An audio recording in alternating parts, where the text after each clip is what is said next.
Hi there, Lisa Starr with another episode of StarrCast. We are back on the road, live from New York. It is not Saturday night, however. It is Tuesday, late January, and I am at the annual unveiling of the Global Wellness Trends presented by the Global Wellness Summit.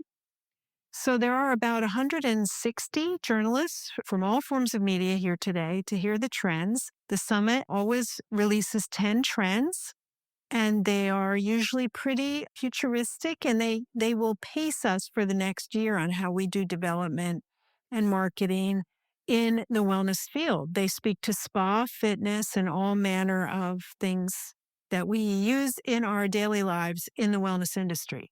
I'm going to read the list to you. I haven't memorized it yet. The number one trend, written by Beth McGroarty: women get their own lane in longevity. And this has to do with the rise of women generally, but the fact that very much of the research in the medical field for decades has been done on men. And now we're starting to get some female attention on that, and especially glands and things that are specific to us, such as ovaries. Number two trend, written by Jessica Smith, was the over-optimization backlash. So this is, I think, a little further to the analog trend from last year of people trying to kind of push back a little bit on knowing our data all the time. The rise of neuro wellness, very interesting, regulating the nervous system for a new era of human well-being. Number four, fragrance layering. Number five, ready is the new well, preparing for climate disaster. Number five, skin longevity redefines beauty. So products going really deeper into what makes the skin last longer. And not just that you're putting a cream on, but that it has a powerful impact. The festivalization of wellness. Women in sports. The revolution continues. More lifting, more women-focused activities and events and training. You know, we've been told for years to keep lean and mean and everybody's doing Pilates, but now we're learning that it's okay to lift weights. Number 9 is tackling microplastics, and we covered this on StarrCast earlier. Dr. Jerry Bodeker and Trent Monday both wrote a white paper, and there is an initiative under the Global Wellness umbrella for microplastics. And lastly, longevity residences, written by Jane Kitchen, and who is the trends analyst for Global Wellness Institute. And it has to do with residences that are more specifically built for longevity beyond wellness real estate. So we'll hear from a few of the journalists present on their thoughts in this episode on these trends that I hope you will use for the next year.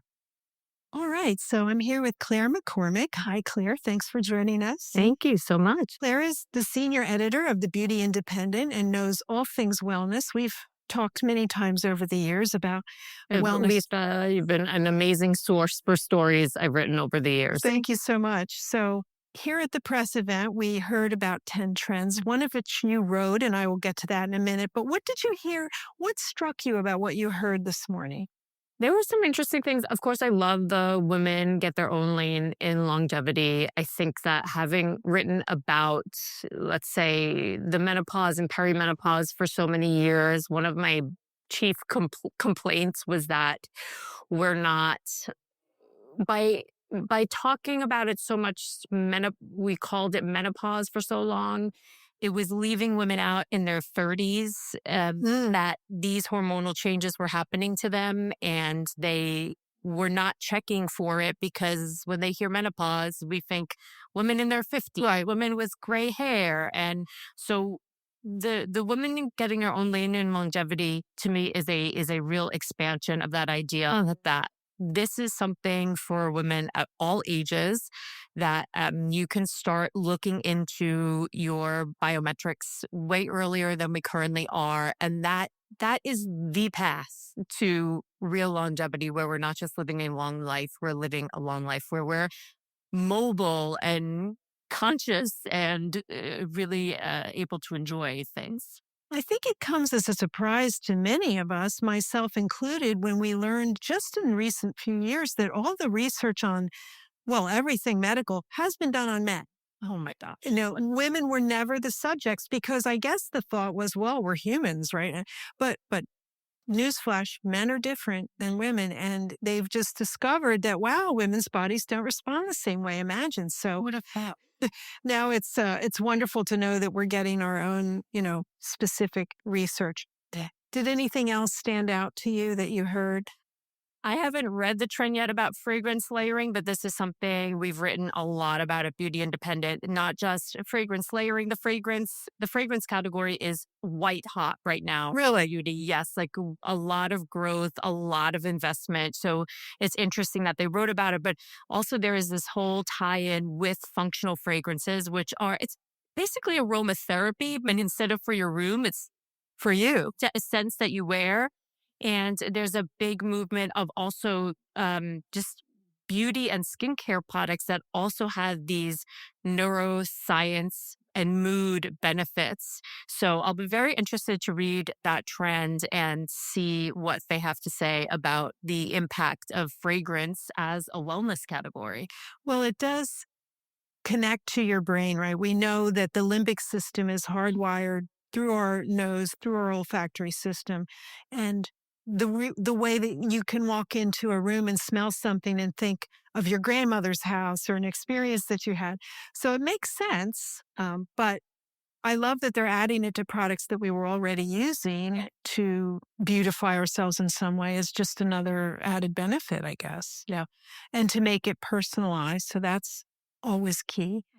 Women in sports, another trend that we heard about. And that we've also been watching closely because it started a few years ago where a lot of beauty brands were starting to partner with female athletes in a big way, having them be the face of the brand, besides female athletes like the Williams sisters launching their own brands, but also all sorts of across the beauty spectrum, all sorts of companies really partnering with female athletes, which is great, as opposed to nothing against content creators and influencers. But if you have the choice to have like an Olympiad as the face of your brand, I think that that's such a wonderful message to the younger generation for how they can interact with the beauty industry. So I'm also very excited to read about that. It's a hot area. I really like that they talked about how it's okay to have muscle, and it's thought to be more healthy now for women to work on strength training. I've learned as I've aged that that's an important component of the routine is to lift weights at the gym and push yourself because that keeps your bone density from fading away. So really good attention on that, Irma. So, Claire, you were also the author of one of these 10 trends, which is awesome. Skin longevity redefines beauty. So, we've talked about longevity all year. Yeah. How does it translate in this trend into being that specific topic? It's interesting because, and again, I'll say what I say on stage that when I first heard the term skin longevity, I was like, here we go again. This is another marketing term. Now we're pulling in wellness ideas because anti-aging was just this big marketing term. But after speaking to all the people I got to speak to for the trend, I really was convinced that this is a lot more than just marketing speak. There is deep research being done. I think we had L'Oreal come on stage, and there's deep research being done for decades into not just how can we make this thing that people don't like about their skin look better or appear better, but what are those mechanisms, like on to the cellular level, what are those mechanisms that cause hyperpigmentation, that cause sagging, that cause wrinkles, and how can we like interrupt that process? They're really doing that kind of science, and that's fascinating to me. And I think anti-aging, there were really incredible products that were very innovative, but you would never know that from the term anti-aging, right? It's just very much like fix this problem. And so what I like about skin longevity is that it does point to the more scientific side of what's being worked on. And so when the people I spoke to looked down the road, I always ask, like, what does this look like in 5 years? And people talked about the hyper specialization within skincare. So you can go to Quest Diagnostics, you can get a blood panel, a skin longevity blood panel done. And based on the results of that panel, you will be able to go get hyper specific skincare that really about those morphers, like whatever you're more prone to aging wise, you can get a product that will really address those as well as possible. And that's fascinating. It is fascinating. Do you see it as something that will be done through the healthcare system as opposed to going to Ulta? Such a great question, and something that we watch so closely also, how healthcare and beauty and everything comes together. I'm always looking at what's being sold with like HSA and FSA funds. Like that's kind of like where healthcare comes in. Sure. And I think that that would probably be a first place. Like whether you'll be able to like get your blood drawn at Ulta, maybe that's several years down the road, but I think that those products will be able to be purchased with like an HSA and FSA fund. And I think that's the first step to like, okay, we're really bringing this beauty and healthcare aspect together.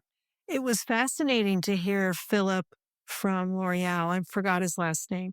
Cullenberg, Cullenberg, Chief, Patrick, I think it's Pa- yeah. Chief Innovation Officer, 4,000 scientists at L'Oreal working on this very factor of like how we bring that longevity to the skin. And I think what I heard him say was we have the science, we don't yet know how to put it in the bottle. Yes, exactly. And so that's going to be the big challenge is how do they take, like I said, they have figured out they have basically mapped all the different ways that we age and that the specific path inside the body on the cellular level, how it happens. Okay, so now that we have that, how do we bring that to the shelves of Ulta or even, we'll probably start with like a specialized group of people and bringing it to the masses will take a while. But the fact that they're able to map that out, I think is very interesting and something that I will be keenly watching because I didn't think L'Oreal, like you think L'Oreal, you think, okay, you go to the drugstore, they have mascara, they have like some really great hair care brands. I didn't know they had 4,000 scientists really in labs doing groundbreaking research. So fascinating. Yeah. So, as a result of the research you did in writing this trend, Claire, what have you changed about your own routine? I want to see what I can get done to get my own diagnostic work done. So that's where it really starts is people will what they want to democratize is getting that diagnostic work done so you can map your own kind of aging process. I want to look into getting whatever I can get done. I don't think that blood panel is around yet, but I spoke to Federico Luna. He's at the brand Timeline. So Timeline makes really great topical skincare products. They also make a ingestible product. I'm going to talk to him and see what we could do about what kind of testing I can do now to start to shed some light on that process. Timeline had sent me a while ago their supplements and I did start taking it, but only like a few weeks ago. So Well, you're looking younger than ever to me. So thank you again, Claire thank McCormick you from so Beauty much. Independent for joining us here at the Global Trends event. Thank you. So now I'm here with Darlene Fisk. She is the CEO and founder of the Fisk Group, Media Advisors and Public Relations. Darlene has been 20 years in the wellness industry. So today at the press event for the 2026 trends, you are in the business of helping spas promote themselves and their brand. You have many clients that are spas, big well-known spas. What did you hear today in the trends that you think, oh, this is something that my clients can use in their marketing? That's a great question. And I heard a lot of things today. Some themes keep coming to the forefront, and that is like personal connections are really important. I think with all of us on digital devices and the coming of AI, whatever that is going to look like in the future, what's real is that we're going to need more human interaction and more access to things like that. So I loved the one of the trend about festivals, the festivalization Right. of wellness. Community fun. Yeah, turning like anything and everything into like a gathering or a get together. I think people will naturally crave that. And if it can be good for us too, like I know I've seen this on the streets in Austin, Texas, where I live, is like sober Sunday dance parties. And they take place at about 10:30 in the morning. And there's Where? coffee, Where are they? like at the W Hotel, just like in the restaurant that overflows out onto the street. So, and it's packed. The line is around the block to go into these things. So I'm already seeing it like just from, and that's normally around like South by Southwest times and stuff. But there's definitely a trend towards that. And I think those can only get bigger. And Daybreaker is another big one. I think found it, was started here in New York, and they go all across the country and do like dance parties just in the middle of the day. So I love that because I think we're all going to crave that. There were some, let's see, fragrance layering was another trend. I'm not sure how that applies to any of the industries that, our clients fit into, but I do it personally. You do it? How do do you it. do it? Well, I learned from Pietro Simone. Okay. So he has like over 300 bottles of perfume in his repertoire. 300? 300. And when you go there and he says, if you're friendly and friends with him, I used to do his PR, he would say like, oh, do you need some perfume? I'm like, sure. And he'd spray. And then he would know exactly which one layered on top of that beautifully. And it would make like its own scent. Like, I think you have to have a nose for that. And I think it's really kind of a special thing. And I actually went out and bought like the 2 fragrances that he layered for me. And so, yeah, I mean, I think it's a thing and I think it's interesting. I don't know how it gets applied to. Do you? I don't know either, but someone else, another editor that I talked to earlier, said the same. Like we are connected. The olfactory system in our brain are really connected strongly, and it inspires memories in you when you smell something. So why not take that to another level and have a specific scent that means something to you, Yeah. but that you could use in more than just putting on your wrist? So I don't know how it Yeah. will translate, but I could see in a spa having personalized scent in the Yeah. treatment room, right? At some point. I mean, I know for myself when I'm offered a service with lavender, say, I'm like, I don't want the lavender. It's like nothing against my grandmother, but that's what it makes me think of. So, maybe we need to start thinking about options beyond music, for treatments. True. Well, True. Smells. The very first trend I loved a lot, I mean, as it relates to like marketing and fitting this into like, okay, how do our clients fit into this? That's why I love this event, is because I get to come and hear firsthand what their people are seeing on the front lines in terms of like, what's trending and what's like backed with science, and they're the authority to put these trends out. And so when I come, I always think, okay, well, how could our clients apply to that? And the first one, which was women get their own lane and longevity, I think for so long we've heard all of these studies, were done with men. And like that was the focus of so many, I can't even think of an example. decades of medical research, it was done on men. We've only recently realized that, wow, nothing was done on women. I know. Also, I feel like there's this empowerment moment that's going to happen with women, and also to the strength training aspect of it and how important that is. And I hear that more and more. And anyone with a gym, of course, could apply this trend to their offerings, to their hotel or resort or spa or whatever, because strength training apparently helps us in so many more ways than just looking fit and being strong. Do you do strength training yourself? I try to, but it's really hard to go. It's so boring to me. Is I would rather be on the trail, like looking I at know. nature with the trees and seeing the water, and like lifting weights in a gym for an hour just is. I go to one of those classes at F45 where you lift weights with others. And Good. I mean, you kind of have to rush through it, but I like it. And I go twice a week and it makes me do it and probably one of the older people in there. And I see these young women around me and I'm like, oh, they're lifting that. It makes Yeah. people try a little harder. But we were taught, oh, you don't want to get too bulky. And now it's kind of different. We're hearing, no, you should lift heavier weights as you age. Right. And there's been so much conflicting information, like, no, do a lot of repetitions with the lower weight. And now everyone's saying, like, no, heavier weights to the point of like you can't lift it for bone health. And so, hopefully some of those things will become more clear as more studies are done on women's health.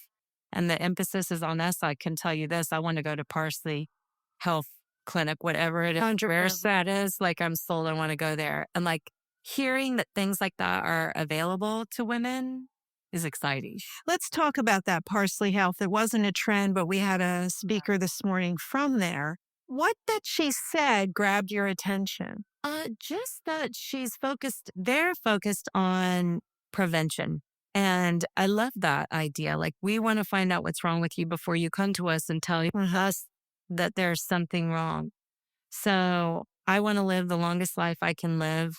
And I would like a doctor or someone knowledgeable to tell me which tests I need to be taking and to be monitoring, these levels in my blood and keeping an eye on things. And it's exactly what she said. Like, we women rely on their OBGYN so much. And I do like that. No, it's like the one we go to every year. And they don't know anything about like all the other stuff so they can't be the be all end all, but I am looking for a change. And I feel very like hopeful and excited that maybe somebody can address my personal health in a way that suits me better. And I think too, like, hearing of places like this, those are opportunities for spas and resorts to bring in a guest speaker that maybe then, hey, we're going to teach all of our guests that these, resources are out there. And like, health is being handled in a different way. And I think that's uplifting and exciting. And it's just going to make all of us, collectively live longer, which is what, longevity. Well, it's not just longer, it's better, right? This is true. Living longer and better. To that note, we had Jane present the trend on longevity residences. Yeah. I mean, how did you react to that in terms of, we've been hearing about wellness real estate, but this is maybe a step up from that. I know. I mean, I think that I like the repositioning of it or the segment of it, because I do think that there have been some wellness residences that have popped up and like, oh, let's stick this name on it. And maybe it's going to be the, thing that everyone comes to and wants to buy for, however many millions of dollars per residence. I'm not naming any names, of course, but, and that's all great for marketing and sales. But like, really, like, longevity says to me, I like the way that she explained, or Veronica explained it. It's like, when you are going into like thinking about where you want to live, is this a place that you want to be for 20, 30, 40 years to like live out your life? And can you be supported in all the things that may evolve in the next 20, 30, 40 years? Yeah. And then how do you build that? Like, either in a residence, or do you find a community that really is committed to like long-term, health? And it's like it's not really a nursing home, but it is maybe that type of care that we're getting at a younger age before we need, a nurse, but that will help us, live our best life. I don't know. How did you feel? What did you think about it? The same. I thought, oh, this is a different way of looking at it, not just wellness, because wellness could be, well, it's sustainable and there's fresh air and water, Right. which are all good. We like that. But is that a focus? Every Saturday. Right, right. I mean, is that helping us live longer? Tangentially, for sure. Yeah. But it maybe isn't focused on that particular. And it sounds like the longevity wellness residences have more medical components or capabilities. Like a Fountain Life is part of I think it was a place in Utah. And yeah, and that's cool. Like, to go in and have that as part of your residence, and then maybe get that care and continued coaching from a company like that would be really be super thing. Because we like to live longer, but be healthier doing it. Yeah. So, Darlene, how do you take what you've heard today and put it into action with your spa clients? Oh, I like this question. Well, first I'll go through and read more in depth the trends. We have a 150-page book here with all the details. I guess I know what I'm doing this weekend. Yes. But it's always got such great information, and I love their examples.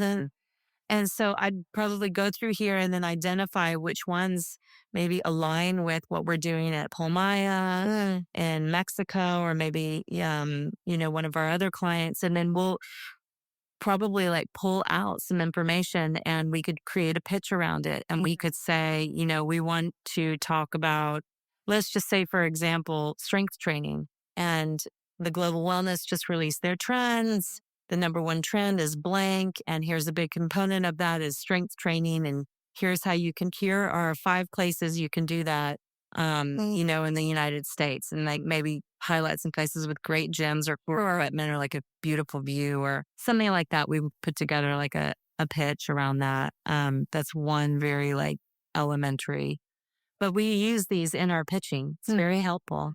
And same with marketing. I mean, anyone in the marketing department could take this and speak to the consumer and say, here are the trends that we heard in New York at the Global Wellness Summit press conference. And How do you position yourself? here's how, Homaya is addressing that and maybe turn it into Maybe content. a property might say, well, we'll have a strength training weekend for women and we'll have somebody come in to coach them and turn it into an event for guests. True. Yeah, I think that's a great idea. Okay. Or create their own festival. I mean, a lot of places are looking for like, how do we extend our brand and get out of the walls of the hotel room? Well, maybe they want to take a festival to some place where they have a strong concentration of guests and do something in another city. Maybe we have a strength training festival. Okay. Well, thanks again, Darlene Fisk, CEO of the Fisk Group, for joining us here in New York at the Global Wellness Trends event. Thank you for having me. It's my pleasure. So, we are now with Sarah Jones, the editor and publisher and founder and owner of Spa and Wellness Mexicaribe. Sarah was on StarrCast way back in COVID days because I'm so fascinated by her story of a lovely girl from the UK moving to Mexico and starting a magazine, as one does. So here she is in New York joining us for the press event. And Sarah, I wanted to ask you what you thought about the trends you heard today. We heard 10 wellness trends from the broad array of writers. So, what did you think about what you heard? Which ones stood out to you? Definitely the fact that women are taking a leading role in longevity now. I think this is long overdue, and it's everything from looking at how supplements, medications, and even wellness practices affect women's bodies differently. If we think about cold exposure, about fasting, a lot of them are promoted by men. We think of the famous biohackers and longevity voices, they're men, and the history of the medical research is that testing is done on men because a menstrual cycle messes up your results. But when half the population has either a menstrual cycle or they're going through perimenopause or they're postmenopausal, then this is relevant and we need research and we need studies that show the effects of wellness practices, medications, and supplements specifically on women. So the fact that this is finally coming to fruition is amazing. Right. They said that anyone the age 33 or below will have the option to never go through menopause. And they're looking at decoding the ovary. I mean, how phenomenal is this? Yeah, that'll be great. It'll be great for them. We missed it. And in another trend, it was women in sports. So women doing strength training and focusing on muscle growth, because really muscle is the key to longevity for everyone. Mm-hmm. Strength and muscle and bone, right? Like, we've talked with a few speakers about this concept of, we were kind of afraid to bulk up and use heavy weights. And now we're being told, no, lift heavier weights and it builds your bone strength, which is important as you age. And for most women, you can go really heavy and not bulk up. Like, it doesn't happen easily for most women. You can get stronger without actually looking bulky. But yeah, muscle tone being so important for women specifically, for independence into old age, for all types of longevity and yes, bone health. So definitely that was fascinating.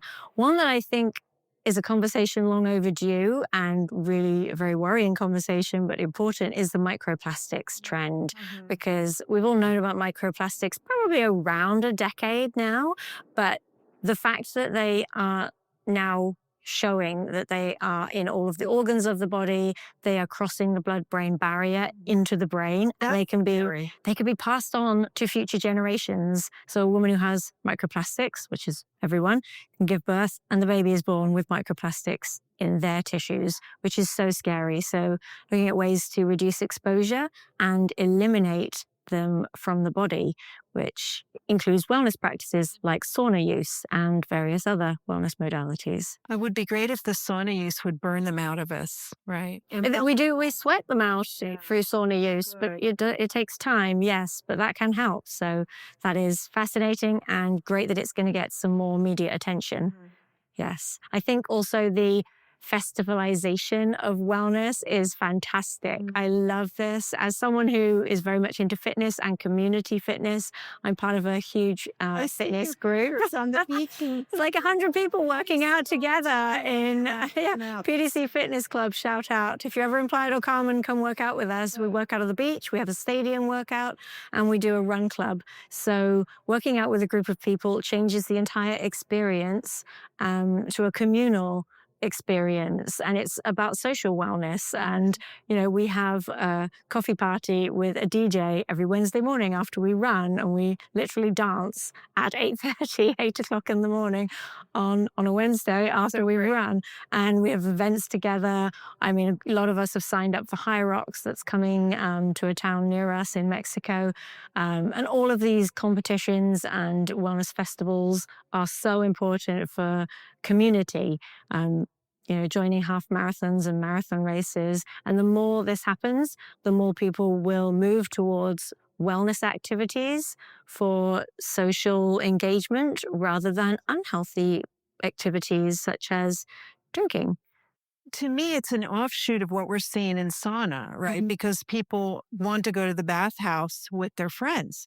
And I think that's one reason it has taken off so much.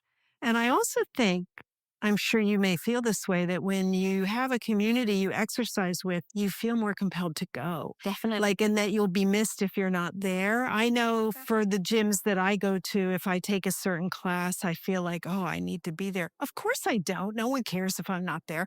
But, you put this pressure on yourself of like, oh, I need to be there. And then hence you work out more. And more than just the exercise, you want to go and see your friends. Right. You want to go for the social engagement as much as for the exercise. And then you start the day off or finish the day feeling great because you've had social interaction, which, as we know, is so much more important than we ever thought of before, because there's a loneliness epidemic, and people who don't have that social connection, it is, what does he say? Loneliness is equivalent to drinking 6 drinks a day or however many cigarettes a day. And if you're going to lead a wellness life, but you don't have social engagement, there's no point to it, because you might as well just be out socializing and doing unhealthy behaviors with your group of friends. But if you find your people and you can do wellness activities instead, then you really do have a well life. Well, and we know from the Blue Zone studies that was one of the things in common with all the people in those longevity studies, was that they had active social lives, and they had friends and they used them. They didn't sit alone on their house watching television. Yes. Anyway, so how about the rise of neuro-wellness? I thought that was really interesting. Very interesting. I can't wait to read a little bit more about this one. And this is really talking about the nervous system regulation. So if we think about living in a high stress world environment, actually trying to actively calm the nervous system with the devices, wearables, and technology we have access to. Like, everyone nowadays with a wearable can monitor their HRV. You can get up in the morning and see how well you slept, your resting heart rate. And this data can really tell us, like, okay, so the actions I took yesterday, they're showing up in my data that I see this morning. And how good am I feeling? What is my optimization level? Like, how ready am I for the day? And living with stress in the background constantly is not good for us. So really focusing on nervous system regulation will be a definite positive move. It seems like another natural step forward from having our wearables to track the obvious things like your pulse rate and how many steps you took, into now measuring more ephemeral, if you will, qualities of your neuro wellness, but they're just as important. I think this whole world of neuro is fascinating. We had Ari Peralta on StarrCast just last week, who's an expert in neuro wellness, and he mentioned the woman who we saw on the screen earlier, Susan Maximin, fascinating research that they're doing and money and funding behind it. It's all about, they said beauty is in the eye of the beholder. And so really it is when we see beauty and have beauty around us, we feel better, even if beauty means something different to each. Yes, yeah, the effects of art on our brain is something that can really help calm the nervous system. So that's really intriguing to find out more about this trend as we read through the document. Yeah, we have a big book to read. Skin longevity. This is really interesting, and I'm really excited to read through this trend and follow some of the links because, as we heard today during the trend, it's not just about another iteration of an anti-aging cream that everyone's going to say is fantastic and the latest ingredients, etc., etc. It's really about personalization. It's about using and identifying ingredients that really activate the energy of the cells, whether it's activating the mitochondria that are producing the ATP, the energy powerhouses of the cells, but really helping the cells function as they did when they were younger and healthier. Because we know, after the age of, mid-20s, 30s, our cells in our skin stop acting the same way and they do have a decline in function. And although people don't like the term anti-aging, we all know what everyone means. And the longevity of the cells and our skincare, if that can really help our skin function better, then what we're going to be seeing on the outside is a reflection of health that's also on the inside, which is the main point, really. So, sorry, you're based in Playa del Carmen, as we mentioned, on the Mexican Riviera. What trends are you seeing? I mean, it's a high tourism area. It is. Cancun South. Do these things manifest themselves in the resorts around you?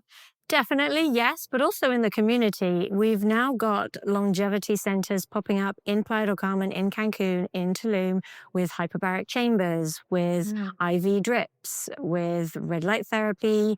Obviously, saunas becoming way more accessible and popular.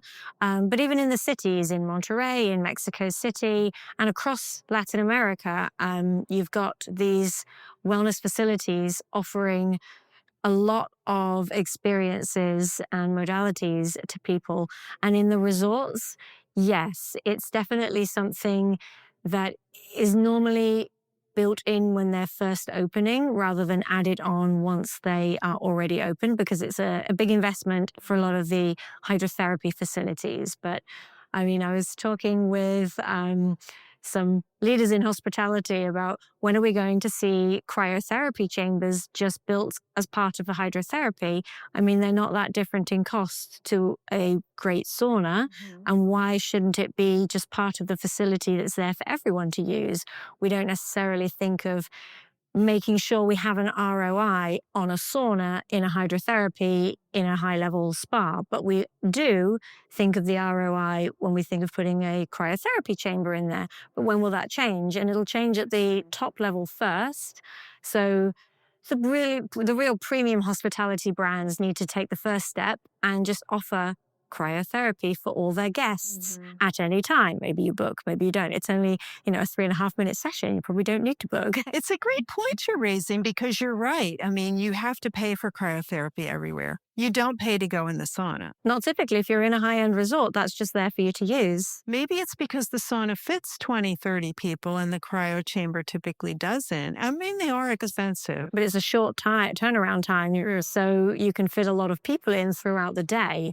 And in terms of cost, it's not that different or that much more. If you're putting in a huge hydrotherapy facility anyway, or a high-level hydrotherapy facility, that's not that big of an investment because you've already got a really significant investment already to get any decent hydrotherapy facility that has all of the elements. So I would like to see one day soon cryotherapy being offered as part of the hydrotherapy facilities. Let's see who'll do it first.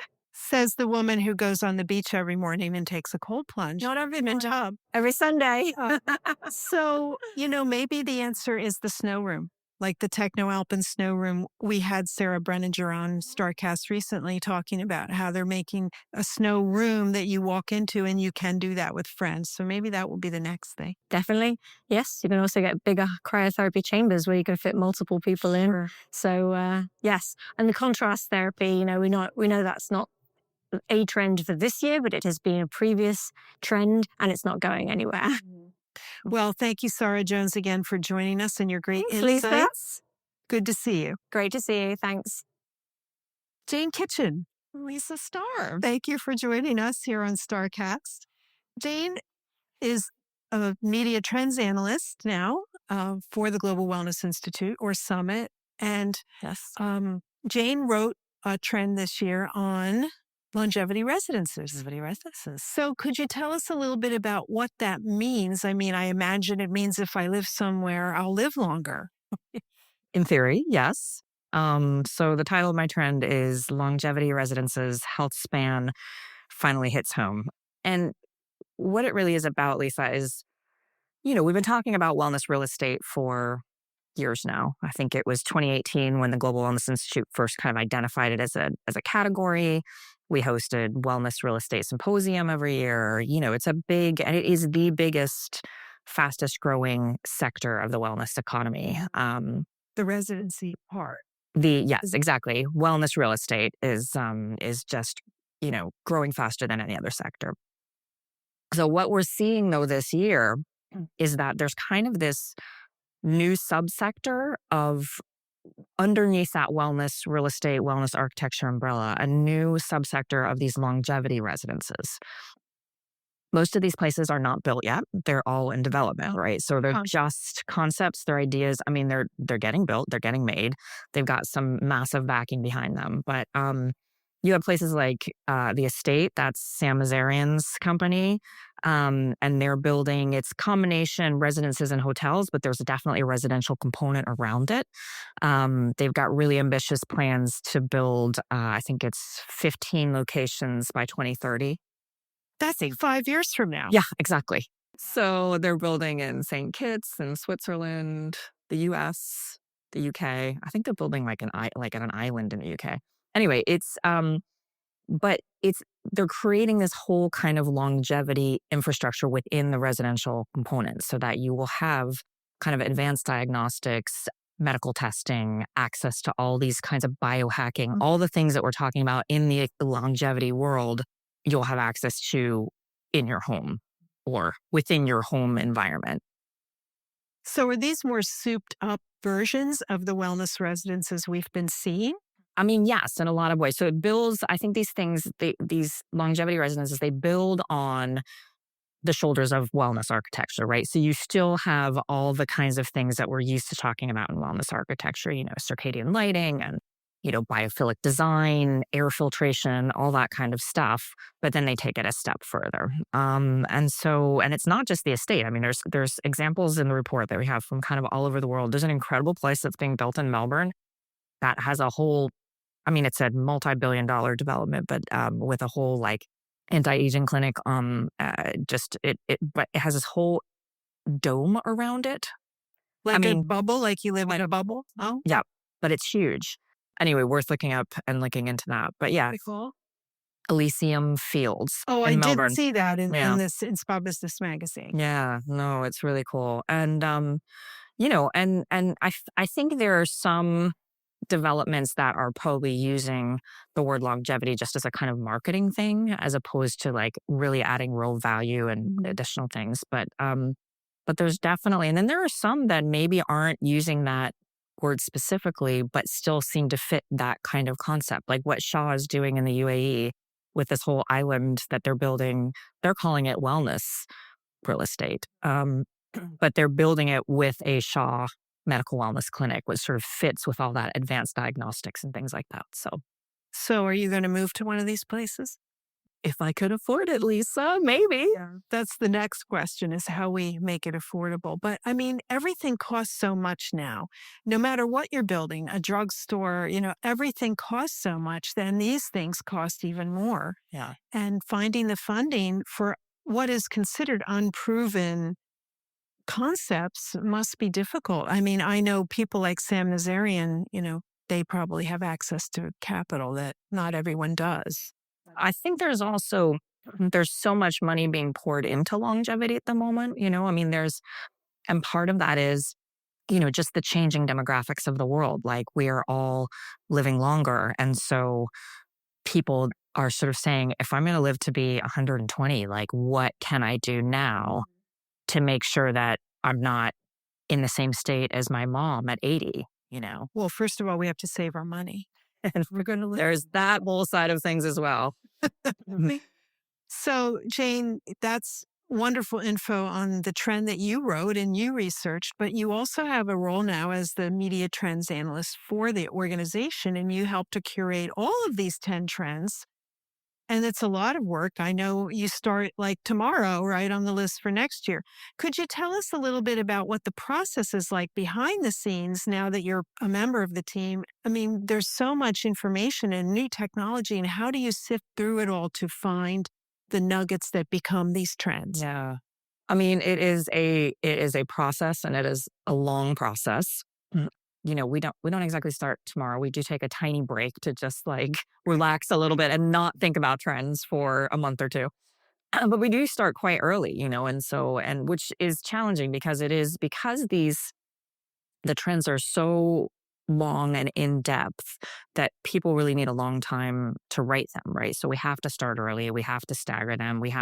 So we have various meetings throughout the year. We engage with kind of trusted resources around the world where we kind of say like an Anna Bierstrom or something, like, what are you seeing? What's happening? What's cutting edge? What's going on? And we do a lot of interviews with people that we know are generally on the cutting edge of a lot of things in wellness.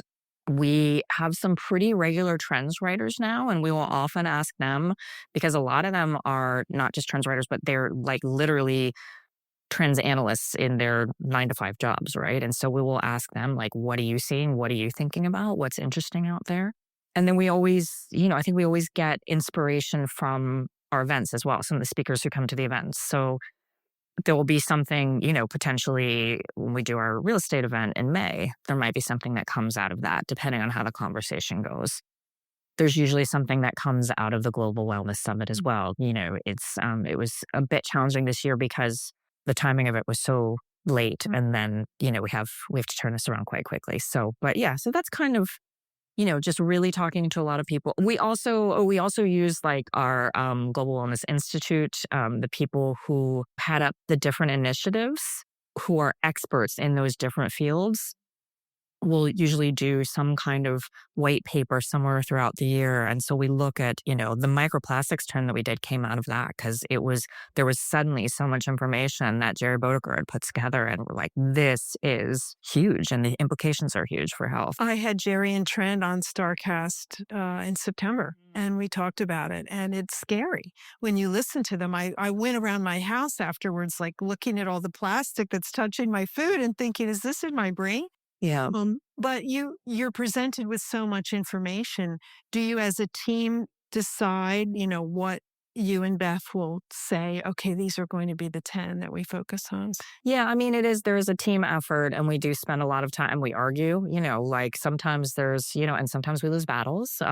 But, and sometimes there are things that, we might say one year, let's hold that for next year. I'm not sure it's quite ready, but it's like, this seems to be a kernel of something. So, and things change so quickly these days too. Yeah. There's so many trend lists now. Yeah. I mean, and that's January, right? It's all the trend lists come out, and you want to be ahead, at least in wellness, of those other trends. It's hard not to piggyback, though, on what other people say. I mean, the research that's done here is more in depth, I think. And I do love that you use leaders in the field that they're in who know it really well to write about it. Are there other trends this year that you think we'll see next year?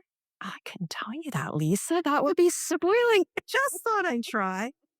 So we have these 10 trends. Which ones do you think will resonate the most with audiences, or is there a particular one you think is really media friendly?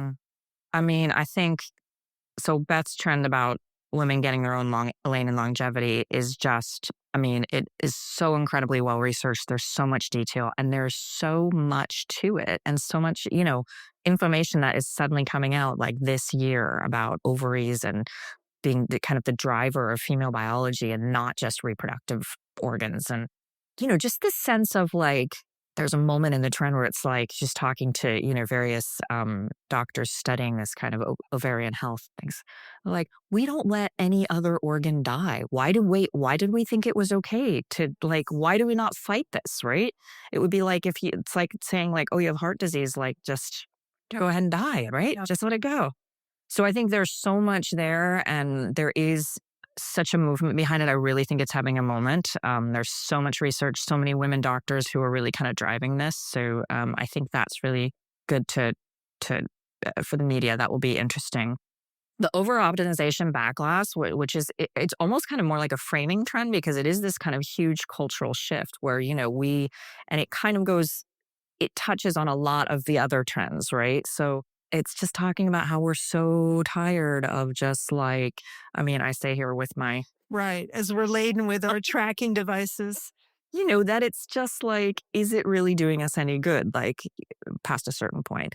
And is there some cultural movement against that where we kind of say, no, actually, I've had enough. And so that plays into things like the festivalization of wellness, which is, all about joy and, bringing like rave culture into wellness and pleasure and all this kind of, and it is just very low key and it's not about optimizing anything, right? And that is actually one of my favorite trends, and I think it's another one that it's like a sort of evolution of what we've been seeing for a while with this kind of like community wellness we've been talking about forever, right? So it's like that, but so much more, and all these ways that people are coming together to feel emotion, express emotion, like Sanctum that were you in there for Luke's? Yeah. I mean, just, it's incredible because every time I've experienced something with Luke with Sanctum, I always tear up every time. It's you feel the joy and the joy of doing it with your tribe. Exactly. And there's some kind of emotional release that happens through that movement, through the music, the movement, through the connection. It's really, yeah. So it's fascinating. And so I really love that turn too. What else? I mean, microplastics, we've obviously seen a lot in the news lately, and there's so much. I think what's interesting is thinking about the ways that the wellness industry will get involved with that, as opposed to it just being kind of a more scientific, more medical kind of thing, For sure. I just spoke with Davide Bellotti from CEO of Comfort Zone, who's here, and he said, oh, yes, we're researching this all the time. Yeah. From a brand and packaging perspective, how do you get rid of the plastics? They've already done a lot, but we have a long way to go. Yeah, absolutely. Well, Jane Kitchen, we love your input, and we're so happy you're in the wellness industry now. I'm so happy. How many years has it been now? 8, 10? 10 years. Yes. No, wait, almost 11. Has it? Well, we're happy to have you, and thanks for sharing all of this great trends. It's so good to see you. You too.